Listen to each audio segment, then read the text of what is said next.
Hi everyone, so today I actually got a new shipment and I think it looks amazing. That's what I want to show you. But before I do that, I might have to rant a little bit because thing is, very often I actually don't just sell products, right?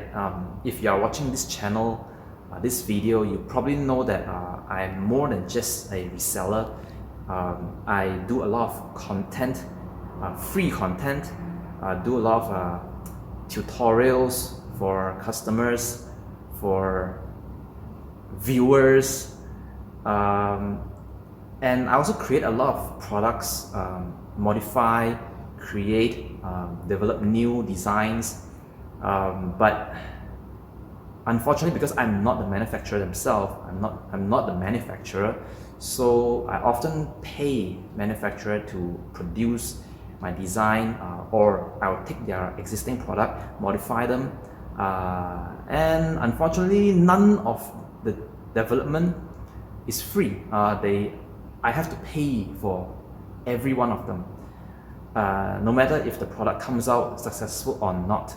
Sometimes it is shit and the product ends up being in the store unsold for eternity, so that will be a loss.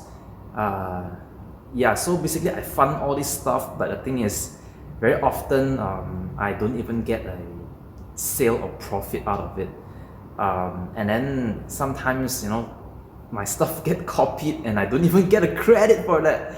So that's why I thought maybe I should do a video to at least leave a legacy. One day, maybe if I cannot go on and I have to close down or whatever, at least someone gonna watch a video and say, oh look, this thing actually came from bamboo archery. So at least, you know, I have a proof that I did something. Okay, so for example, like recently kind of a hit from the AF Sichai 3K. Do you know who created that design? Okay, that 3K carbon actually came from this Sichai, Super Sichai. This is actually one of our experiments where we have this 3K carbon on the belly side, but maybe I can tell a story about what actually is going on. So carbon, as you know, and I've said before, is not very good under compression. So if you were to put carbon on this side, especially with this AF Sichai, you should know it bends a lot over here. So if you put carbon directly here, I'm pretty sure the bow is gonna break. It is unreliable. So a few months back, actually back in I think February or something like that, many months back, so I came up with an idea that it is actually not exactly what you see. It is really not a 3K carbon. This is actually a fiberglass. It is a bare pore fiberglass on the outside, and then we have a very thin 3K carbon on the inside. So the reason is because the carbon is not ideal under compression, so the compression force is actually taken by the fiberglass, and then I only use the 3K carbon to improve the twist resistance and also to reinforce the fiberglass by a little bit, because I have a carbon back, and this unidirectional carbon back is a bit strong relative to the glass. So to prevent issue, I would prefer, especially on a higher poundage, to reinforce that fiberglass. That's why I end up with this configuration, and I don't even get any credit for that. Then AF took the design. In fact, actually they initially condemned my design, saying it's twisty and whatever, but then after that they like it, and then they took it, and you know, that's the end. They have this Sichai 3K white ice, whatever, but yeah, that design there, that belly there, came from here. Then let me show you something new. So couple of months back, because you know, when I place order, it takes time for them to produce and to come here. So every time I have something new, it's from a couple of months back. That 3K design actually was old news. For me, it's old news. I created it back in like February. Then I created something new. Like I thought, okay, you know what? the 3K carbon is really just to reinforce that I'll show you, reinforce the fiberglass. So it is not an important part. How should I say this? The 3K, okay, it is not a 3K carbon on the belly itself, but it is glass. Yeah, right? It is glass. The 3K carbon is under that glass. That's why the compression is not taken by the carbon. So I thought, oh, if that's the case, we can actually put a veneer in between the 3K carbon and the glass. That's why we have this one here. See, oh, it's actually really beautiful, huh? So this is actually a Super Babylon. Actually, the Super Babylon, I think, is very heavily modded. So let's go through a few things before I talk about the belly. Maybe I can start with the tip here. So I'm not sure if you are aware. Just look at the relative size between here and that. Okay, so this is actually larger than normal. It is wider than normal. It's thicker than normal. So why is that? So what I actually had gone through the last few months, this Super Babylon with the carbon back is a bit too powerful. It's too fast, and it gives additional stress on this point here, causing it to crack on some of the bolts. As a result, due to the increased risk of the knock breaking, we have to make it wider. Okay, that's why this knock here is thicker than the normal standard Babylon. Okay, this part here is just as thin. This is unchanged. It is the knock here that changed, and then here, of course, we have the wider limb. Okay, the current Babylon is actually narrower. This is the wider limb. That's because when if you make this thinner, you have to make this thicker, and a thicker limb puts more stress on the skin, which for durability and reliability reason, I do not want that. I want a wider limb and a thinner, in terms of thickness, thinner limb. Okay, wider here, thinner here.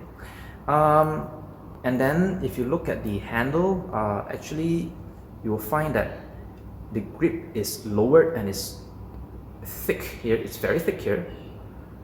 It's thin here. In fact, you know, this particular design, look at the short Zuran that AF recently just published, right? They never did it that way, and then you see, whatever. Okay, anyway, so that's the Super Babylon. We have a thin arrow pass, but we have a very thick handle here. The whole thing is lowered so that the arrow is actually nearer towards the center. In this case, look, we have this green riser. Okay, this is actually my own unit. So this is a green riser, very beautiful.